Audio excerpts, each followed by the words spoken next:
ден, ова е пладневното информативно издание на Канал Плюс и ве што подготвивме за вас.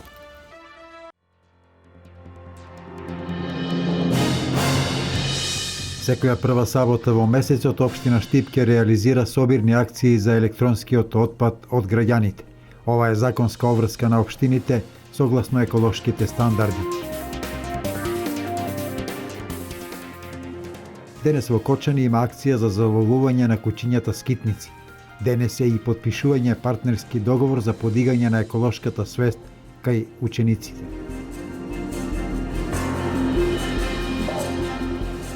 Вечерва во Штип почнува Стиво Джез фестивалот.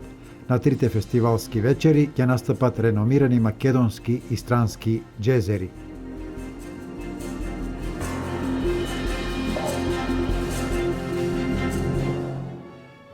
Идната година во план е изградба на детска градинка во населба Сењак во Штип. Градинката ќе има услови за згрижување и едукација на околу 100 дечиња. Недостигот од слободни места во детските градинки е проблем кој општина Штип ќе го решава со помош на централната власт. По изградбата на градинката во Сењак, општината планира изградба на нова градинка во уште една штипска населба. Во 2016 година да се започне со изградба на детска градинка во населбата Сењак, при што општината ќе ги обезбеди средствата за изградба на објектот, додека пак Министерството за проектна документација и опремување на новата градинка, која што се надеваме некаде кон крајот на следната година би можеле и свечено да ја отвориме. И понатаму остануваме отворени за соработки и верувам дека ќе реализираме уште голем број на проекти кои што се во интерес на граѓаните на Штип, меѓутоа и на цела Република Македонија. За детската градинка да кажам дека тоа ќе биде голем проект затоа што кај нас моментално 200 деца чекаат и се на листа на чекање да влезат во нашите детски градинки. И мислам дека со изградбата на детската градинка во населбата Сењак, каде имаме веќе донесено ДУП, каде имаме маркици локација, заедно со подршка на Министерството за труд и социјална политика, идната година ќе биде реалност и на 100 семејства ќе го решиме тој проблем. Ќе остане после да речеме да изградиме уште една детска градинка во друга населба каде има потреба и мислам дека и на таа категорија на родители на деца ќе им излеземе максимално во пресрет. Кампањата за собирање на истрошени батерии денес им беше презентирана на децата од Стибовите градинки. Кампањата која веќе се реализира во средните училишта и градските институции, поддржана од невладината Нула отпад и одделението за животна средина на општина Штип. Во рамки на оваа екоакција, општината планира собирање на електронскиот отпад секоја прва сабота од месецот, пошто ќе следи соодветно складирање и третирање на овој отпад. Секоја прва сабота во месецот ќе ги собираме електричниот и електронскиот отпад од страна на граѓаните, ќе го складираме како времено во простори адекватни за тоа на јавното комунално предпријатие и го доставиме до колективниот постапувач што е Нула отпад од Скопје, каде што имаме партнерски, односно договор за соработка меѓу општината и некако колективни постапувачи. Информација за оние кои планираат патување денес. Поради изведување работи на мостовите и асфалтирање на патниот правец Велес-Скопје од Штипска клучка до тунелот Катланово, сообраќајот се одвива по една коловозна лента, за што е поставена соодветна сообраќајна сигнализација, информираат од Автомото Сојузот на Македонија. На возачите им се препорачува внимателно возење и прилагодена брзина на движење.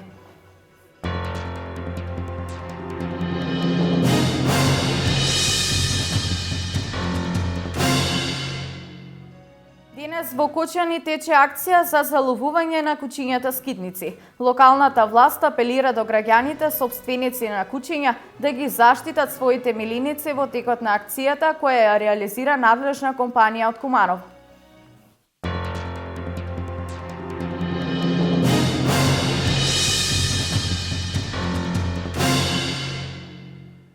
Во Кочани во Еврохотел Градче денес завршува средбата на проектните партнери од проектот Растеме заедно до екоресурси од Еразмус плюс програмата на Европската комисија.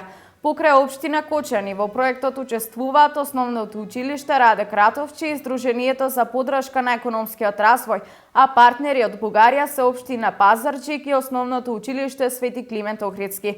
Целта на проектот е учениците во овие училишта да се запознаат со користењето на обновливите извори на енергија, со енергетска ефикасност и заштита на животната средина. Денес се потпишуваат билатералните договори меѓу партнерите.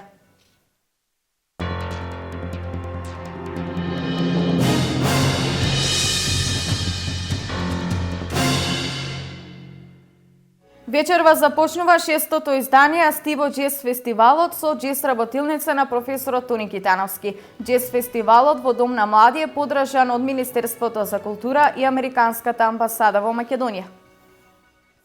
Првиот ден, 28 ќе започне со работилница која што ќе ја води Тони Китановски. Тој е професор на Музичката академија во Штип при Универзитетот Гоце Делчев и продолжува денот со джез концерт со кој што ќе се отвори фестивалот во 21:30 часот, а тоа е концертот на Open Jazz Quartet и после него следува настапот на M&G Trio. Тој во моментот е еден од најпознатите джезери во нашата држава и веќе досега има одржал неколку концерти, па не сакавме да го изоставиме и Штип во таа негова турнеја низ Македонија. Во однос на вториот ден, концертите исто така ќе започнат во 21:30 часот. Прва група која ќе настапи е Total Jim, додека после него следува Дамир и Мери Трио, значи познат, истакнат музичар во нашата држава кој ќе настапи оваа година на Стиво Джез фестивалот. Последниот ден ќе имаме најпрво во 13 часот една округла маса на тема джез музиката во Македонија и медијатор на таа тркалезна маса ќе биде Љупчо Јолевски. И вечерта и воопшто целиот фестивал ќе го заокружиме со целовечерен концерт на групата Фолтинг група која е мошне позната во нашата држава.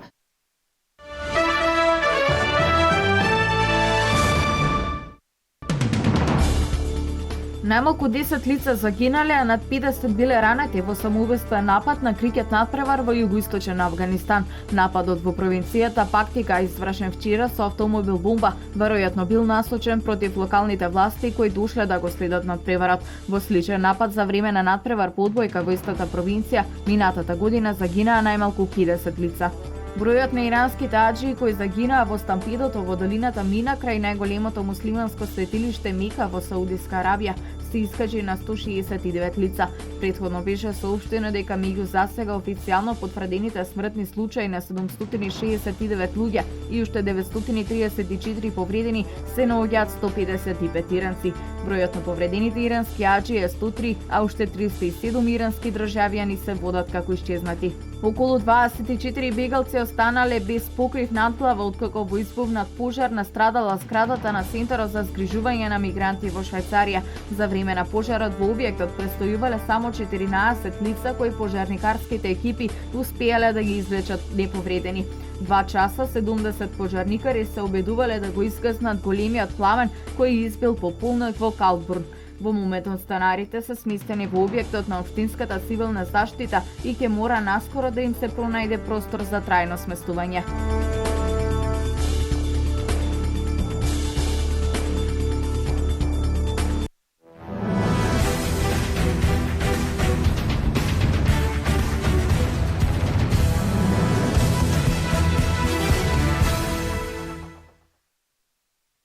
Вчера се одиграа надпреварите од 8-то коло во првата македонска фудбалска лига. Фудбалскиот клуб Брегалница го совлада Хоризонт Турново со резултат 3:0.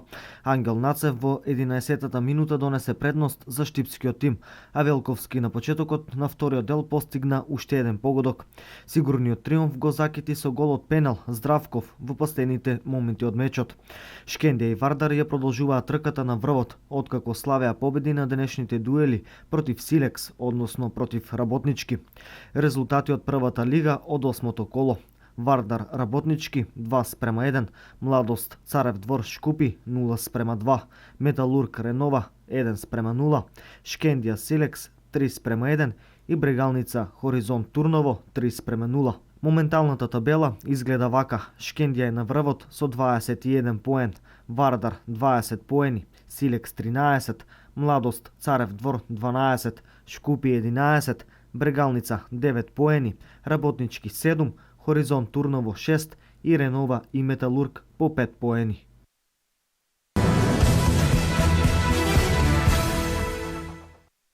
4 победи на домакините, една победа на гостите и еден нерешен резултат е билансот од петото коло во третата македонска фудбалска лига, коло кое што вчера се играше широм стадионите во Истокот.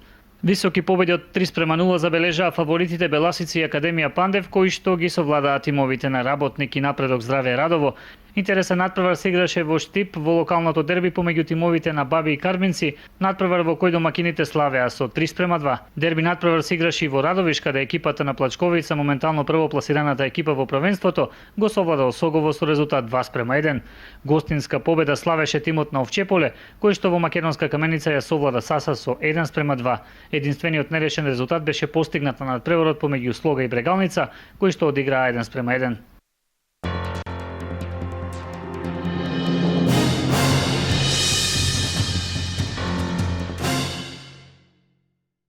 Ова е се во пладневните вести на Канал Плюс. Повеќе содржини за денешните случувања гледате во дневникот во 16:30 или на веб порталот kanalplus.mk. Имајте пријатен ден.